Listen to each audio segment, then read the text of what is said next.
মালয়েশিয়ার আজকের নিউজ। মালয়েশিয়ায় চাকরির ফাঁদ, বেতনের অনিশ্চয়তায় 733 বাংলাদেশি। সমাধান কি? বিস্তারিত জানতে ভিডিওটির শেষ পর্যন্ত দেখুন। চাকরির প্রস্তাব দিয়ে কর্মীদের মালয়েশিয়ায় নিয়ে অমানবিক পরিস্থিতিতে ফেলেছে সে দেশের পেঙ্গেরাংয়ের একটি কোম্পানি। মূলত মুলিয়াওন এনার্জি এসটিএন বিএইচটি নামের ওই কোম্পানিটি ভুয়া চাকরির প্রস্তাব দিয়ে সে দেশে কর্মী নিয়েছে। পরবর্তীকালে মালয়েশিয়ার ওই অঞ্চলের শ্রম আদালতে অভিযোগ দায়ের করলে অর্ধেক বেতন পরিশোধের শর্তে বিরোধ নিষ্পত্তি করতে রাজি হয়েছে কোম্পানিটি। সোমবার 5 ফেব্রুয়ারি মালয়েশিয়ার শ্রম আদালতও এই নির্দেশনা দেয়। গত বছরের অক্টোবর থেকে বেকার দিনযাপন করা এই কর্মীরা বাকি অর্ধেক বেতন কবে নাগাদ পাবেন, সেই নিশ্চয়তা এখনও পর্যন্ত পাওয়া যায়নি। তবে 10 ফেব্রুয়ারির মধ্যে তাদের কর্মসংস্থান নিশ্চিতের নির্দেশ দিয়েছে আদালত। মালয়েশিয়ার শ্রম আদালত জানিয়েছে, জোহর রাজ্যে 7 শতাধিক বাংলাদেশি কর্মীকে চাকরি দেওয়ার নামে তাদের সঙ্গে প্রতারণা করেছে ওই কোম্পানি। পরে আদালতে অভিযোগ করা হলে 2023 সালের অক্টোবর থেকে ওই কর্মীদের বকেয়া বেতনের অর্ধেক, প্রায় 10 লাখ রিঙ্গিত বা 3 লাখ মার্কিন ডলার পরিশোধ করতে রাজি হয় মুলিয়াওন এনার্জি এসটিএন বিএইচটি। মালয়েশিয়ায় চাকরি না পাওয়া বাংলাদেশি ওই কর্মীরা জানান, তাদের গ্রুপটি গত ডিসেম্বর মাসে নির্যাতনের শিকার হওয়ার পর থানায় অভিযোগ জানালে বিষয়টি প্রকাশ্যে আসে। তাদের মধ্যে 171 জনের একটি দল পেঙ্গেরাংয়ের একটি পুলিশ স্টেশনে অভিযোগ জানাতে জড়ো হয়েছিল। পরে স্থানীয় মানবাধিকার কর্মীদের সহায়তায় তারা শ্রম আদালতে অভিযোগ দায়ের করেন। কর্মীরা জানান, 2023 সালের 7 অক্টোবর সে দেশে যাওয়ার পর থেকেই কাজ না পেয়ে মানবেতর দিনযাপন করছেন তারা। আদালতে বিরোধ নিষ্পত্তিকালে প্রতিষ্ঠানটি অর্ধেক বেতন পরিশোধ করতে রাজি হয়েছে।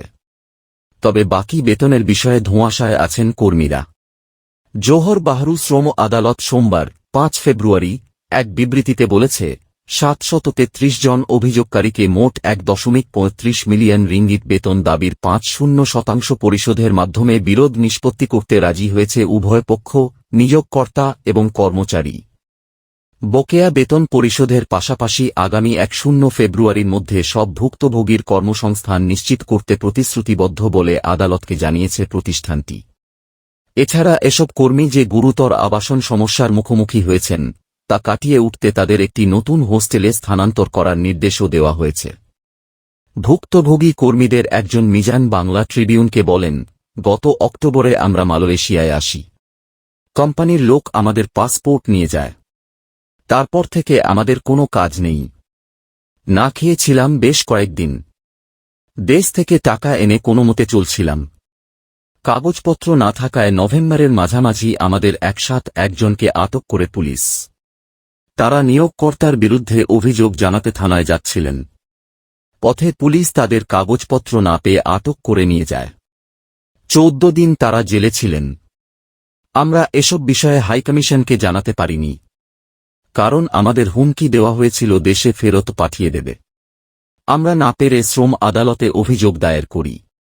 মিজান জানান, 3 দিন ধরে হোস্টেলের বিদ্যুৎ ও পানির লাইন কেটে দেওয়া হয়েছে। তবে আদালতের মতে, হোস্টেল অপারেটর বিদ্যুৎ ও পানির বিল পরিশোধ করতে ব্যর্থ হওয়ায় এ সমস্যা সৃষ্টি হয়েছে, যার ফলে মৌলিক প্রয়োজনীয়তায় সরবরাহ বন্ধ হয়ে যায়। খোঁজ নিয়ে জানা গেছে, হোস্টেল অপারেটর 100,000 রিঙ্গিতের বেশি ইউটিলিটি বিল পরিশোধ করেননি, যার ফলে তেনাগা ন্যাশনাল বেরহাত বিদ্যুৎ সরবরাহ বন্ধ করে দিয়েছে। গত 3 দিন ধরে সিয়ারিকাট এয়ার জোহর বন্ধ করে দিয়েছে পানি সরবরাহ। কর্মীদের অস্বস্তি এড়াতে নিয়োগকর্তা অন্য একটি হোস্টেলের সঙ্গে ভাড়ার চুক্তি সই করেছেন। আলম কস্তুরী ওয়ার্কার্স হোস্টেলে তাদের রাখা হবে, যা বর্তমান হোস্টেল থেকে 8 কিলোমিটার দূরে। কর্মীরা জানান, এতদিন দুর্বিষহ অবস্থায় থাকার পর আমরা ধোঁয়াশার মধ্যে আছি, আদৌ কোনো টাকা পাব কিনা। প্রতিশ্রুত অর্থ হাতে পাওয়ার পর আমরা বিশ্বাস করতে পারব। রেজাউল নামে একজন কর্মী জানান, 5 লাখ টাকা খরচ করে মালয়েশিয়ায় এসে এমন পরিস্থিতির মধ্যে পড়তে হবে, কল্পনাতেও চিন্তা করিনি। এরকম একটা জায়গায় কি কষ্টের দিন যে পার করেছি, তা কেবল আমরা জানি। যে স্বপ্ন নিয়ে এসেছিলাম সব ভেঙে চুরমার। এখানে আমরা নরকের মধ্যে ছিলাম। বাংলাদেশি কর্মীদের অধিকার নিয়ে সে দেশে কাজ করা ব্রিটিশ শ্রম অধিকার কর্মী এনডি হল শ্রম আদালতের রায় নিয়ে হতাশা প্রকাশ করেছেন। তিনি বাংলা ট্রিবিউনকে বলেন, এই হাই প্রোফাইল তেঙ্গেরাং নির্যাতনের মামলাটির জন্য মালয়েশিয়ার বিচার ও আইন প্রয়োগকারী ব্যবস্থার মধ্যে একটি প্রতিরোধমূলক নিষ্পত্তি প্রয়োজন, যেখানে সরকার এবং বিচার বিভাগ এই সংঘবদ্ধ অপরাধ সিন্ডিকেটকে দমন করার বিষয়ে গুরুত্ব দিচ্ছে।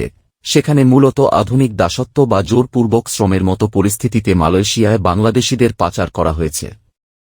সরকারের সর্বশেষ যৌথ সংবাদ বিজ্ঞপ্তিতে বলা এই বিবৃতি অপরাধীদের বিরুদ্ধে কঠোর শাস্তি নয়, এটি একটি হতাশাজনক নিষ্পত্তি।